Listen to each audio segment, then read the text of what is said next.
Morning learners, and welcome to today's science lesson. That is going to be still on animals, but specifically today we are going to look at invertebrates. So as I remember, in our last lesson we looked at animals, but we looked under vertebrates, where we described several vertebrates. Like in that category we mentioned mammals, birds, reptiles, amphibians, and fish. Remember. And we gave examples of one of them, and we looked at their characteristics. What makes them to survive? How do they survive? Those are their characteristics. How do they behave? We say that some are warm-blooded. Like we talk of warm-blooded. Warm-blooded, that is also called constant body temperature. And then we have cold-blooded. Cold-blooded, that is they change their temperature changes according to the environment. And under warm-blooded here, we mentioned that mammals, we have birds, only are the ones that are warm-blooded, meaning their body changes do not change, their body temperature does not change depending on the environment. Then we come to cold-blooded animals. And here we mentioned the amphibians. Amphibians, one of the first examples that are cold-blooded. And then we have fish, and then we have reptiles. All these are cold-blooded, meaning their body temperature will change depending on the environment where they are. So now up here, in our last lesson we mentioned about birds, and we say that birds, there are some that can fly, but some that cannot fly for a long distance. And here we talked of kiwi. We mentioned the likes of a hen, a chicken, for example. Chicken cannot fly for a long time. We have the ducks themselves cannot fly for a long time. We even have some examples that I may forget, like ostriches, kiwi, penguins. Those ones can't fly for a long time, but they may run. They walk very, very fast. So Lana, let us now go to our today's lesson. Our today's lesson, we mentioned that it's going to be very interesting. And now we begin in vertebrates. That's the opposite of vertebrates. We mentioned that vertebrates are animals with backbone. And we said that backbone is a bone. A row of bones running at the back of an animal from the head to the what? To the tail. A row of bones. And we say that touch your own back, you'll feel a bone there. That is a backbone. So all animals with backbones we mentioned, they are called vertebrates. Opposite to that is invertebrates. So animals without that backbone. So these are animals without backbones.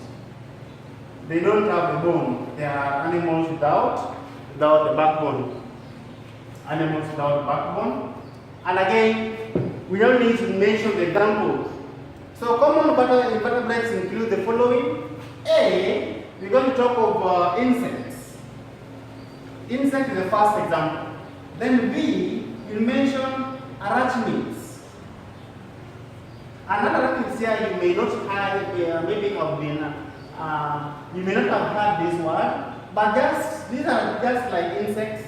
Insects, we know we are going to mention them. Arachnids are simply like spider, the ones with 8 legs. You know that insects have 6 legs, but arachnids have only 8 legs. They have 8 legs, and then they also have, we can maybe mention something small, that these ones have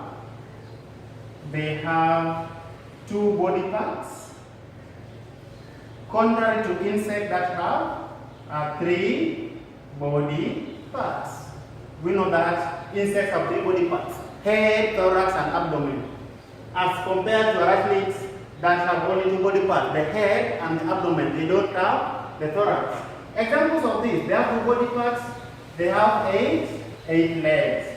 So the other example here down there are spider. Mention a spider. We have a tick, we have mite, the other one is 4, and we have a scorpion. So arachnids are only 4. We have mentioned a spider, we have a tick, we have a mite, we have a scorpion. Mites, not termites. A mite, these are some of the small insects, small animals that attack the pigs or even the sheep when they are in the shed. So we have mentioned a spider, tick, mite, and the scorpion. The scorpion is well known to us. It bites, it stings, yes, but all these are the arachnids. They have 2 body parts and 8 legs. So we have insects among the invertebrates, and then we have arachnids. Then C, we have the worms. We have the worms. Worms are so many, we're going to look at them. Then we have the group of snails, slugs. The group of snail, slugs, and then we have the octopus. So those of you who think that octopus is a fish, octopus not a fish. Octopus, the way it is, the coastarians say that it's fish because it is eaten like fish in the coast. But this is an animal and it is an invertebrate. Then after that, we are going to have a millipede. E, we have the group of millipedes and centipedes. And then you are going to the last group, the group of crabs and lobsters. So this is very interesting, Lana. We just start beginning with the first one, but you can go very, very fast. Number 1, let's begin A, that is insects.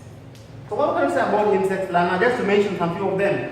First of all, insects, before we give the example, let's give the characters. Currently, insects have 3 body parts. That is normally known to all of us. They have 3 body parts. There are 3 body parts. 3 body parts. Then number 2, they have 6 legs, known to all of us. They have 6 legs, and then again, they breathe through spiracles. They breathe through spiracles. Some people call them spiracles. It's okay. These are just small holes. Like you can see a caterpillar, for example. A caterpillar may look like that.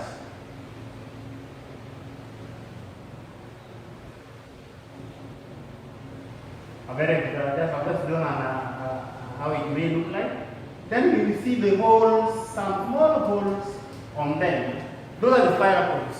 The spiracles, they breathe through that. That's why if you pour oil or you pour kerosene to this animal, it will die instantly. Why? Because the paraffin shall have blocked the holes. So it can't breathe, hence it will die instantly. So it breathes through spiracles. And again, found on their abdomen. So the spiracles are on the abdomen of each animal. Abdomen. Take for example, this animal here. You will see it has some small holes along the abdomen. This one may be anything, maybe a fly, etc. So you realize that the abdomen part here down there are the spiracles. And again, something more about it. They have compound eyes. They have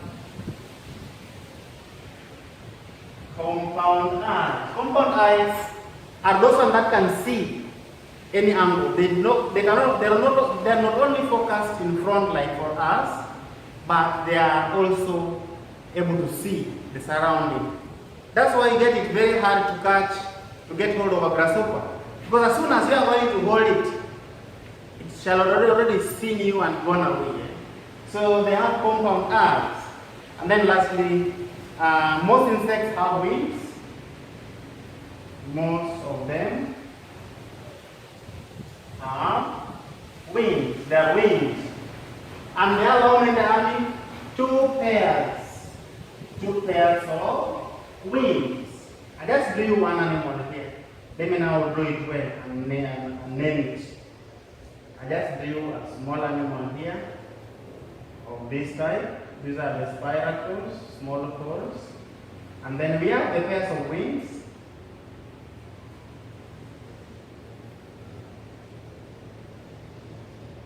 Another pair here. So pair means one, this is one pair, another pair. Pair means two. And then it has the compound eyes there. And then there's normally the rear legs might be there. We also have some legs down that come down. So they have 6 legs, 1, 2, 3, 4, 5, 6. And then it may have some antenna, like for a butterfly, they have some antenna. So it looks like this, and here you can see the compound eye. We can see the head here. We can see the thorax. We can see the abdomen, and we can see the 6 legs down there. The wing also here. I've just done a simple insect learner, and you can see it clearly there. So let us now give the examples. These examples that are called insects. We have an ant, and some ants have wings, some ants have no wings. We know them. So an ant is a very good example of an insect. And then we also have a mosquito. That is also a very common insect that we interact with a number of times at home. We have an housefly. A housefly means bees, weevil, grasshoppers, butterflies, and even termites themselves. We mentioned about mite. Mite is an arachnid, but a termite himself is an insect. You realize that it has wings. It has wings. Then we are going to the group of scorpion and the rest. Now rub it here.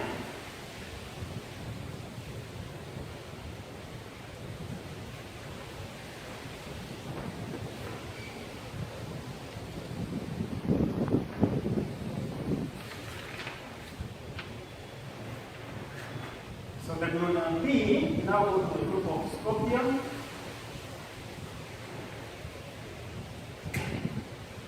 Scorpions, mites, spider, and ticks.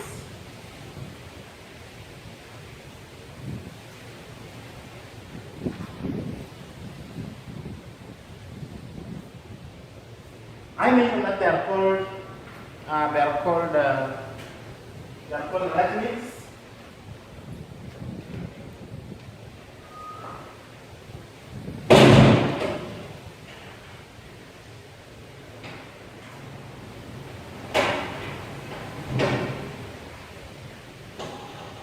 And we need to know, sorry for the interference, scorpion, mice, spider, and ticks. So we just mentioned before that they have 8 legs. They have 8 legs. We mentioned that. And again, they have 2 body parts. There are 2 body parts. And we mentioned, we just mentioned that only scorpion, mice, spider, and tick. And they are also called the arachnids. Another name of them. They are the arachnids. They are also called the arachnids. So, you know very well how they look like. I don't want to go more into them. Then we go to our C, that is the worms. And under worms here, worms are just, let me just give examples. We have an earthworm. We have an earthworm. We have a hookworm. We have a hookworm. And then we also have a tapeworm. And then we have leeches. So there are other types of worms that we shall not have mentioned here. That we have the threadworms. We learned threadworms in class 7. We have other worms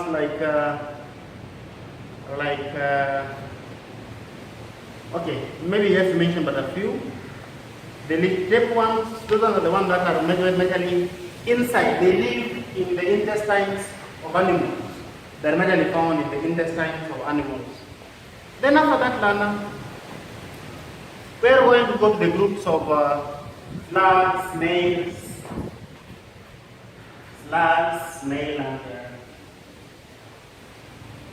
and the other one. So slugs, snails, that is D.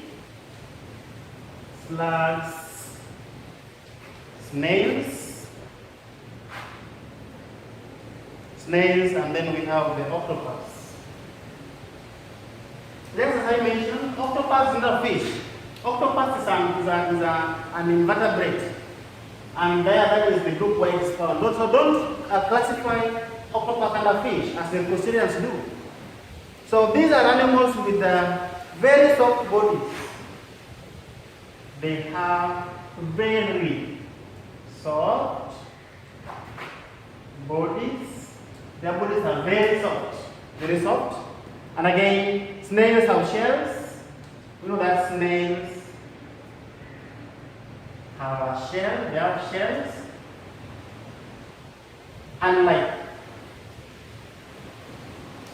Unlike the slugs which don't have a shell. So if you see a slug, the main difference between a slug and a snail is that a slug does not have a shell, or a snail has a shell.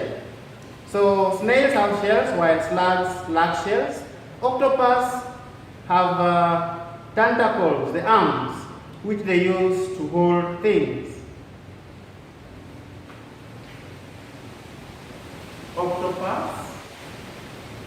Octopus, many, there are one type of octopus, if there are many type of octopuses. So octopuses have tentacles,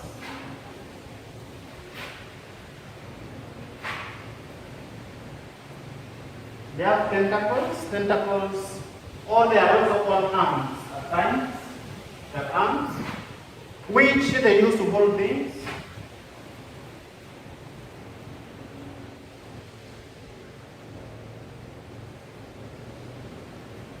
So you may get a question that asks you, how do you call octopus? Octopuses use dash to hold things.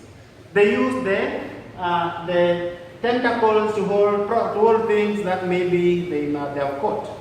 Then they are found in the sea. Octopuses are normally found in the sea only. They are found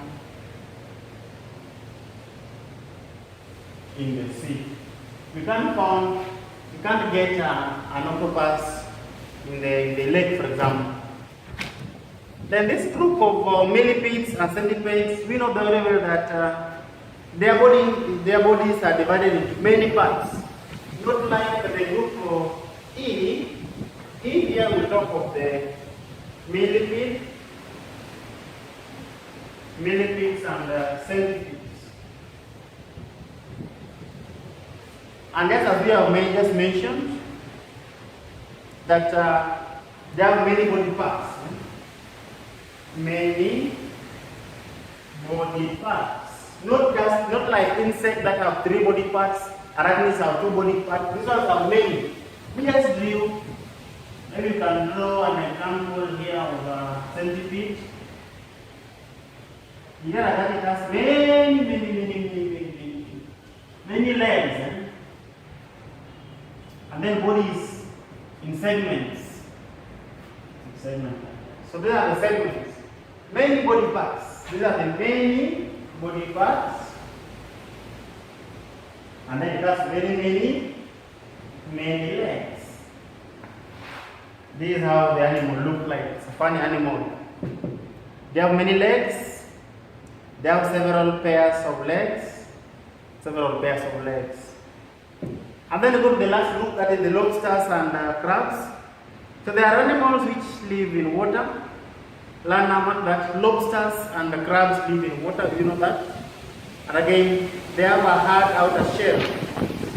So lobsters have a hard shell. They have a hard shell, outer shell, and they have several pairs of legs. Lobsters have several pairs. That is what we are going to do last. as we end our lesson.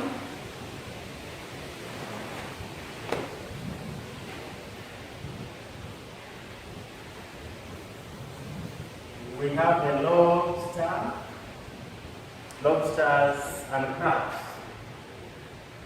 This group here, you may know that there are animals which live in water. They stay in water, that's number one. Number two, they have a hard outer shell. They have a very hard outer shell, and the shell is just for protection, which makes it be protected. Then they have several body parts. They have several pairs of legs, several pairs of legs, meaning they have several legs. You can't talk of 8 or even 6, but they have several pairs. So then after that, we are now able to do several exercises depending on how I'm going to see that should be tested. So I'm going to give you quite a number of questions to test you if you are able to capture this topic of animals or not. But I'm very sure that a number of you are able to answer the questions as I've been witnessing in the past exercises that we have been doing. So until next time, learner, I want to wish you well. Ensure all the time when you leave home, you are in our Christmas. Don't leave it even a single day. Keep yourself protected always. Thank you, and the best.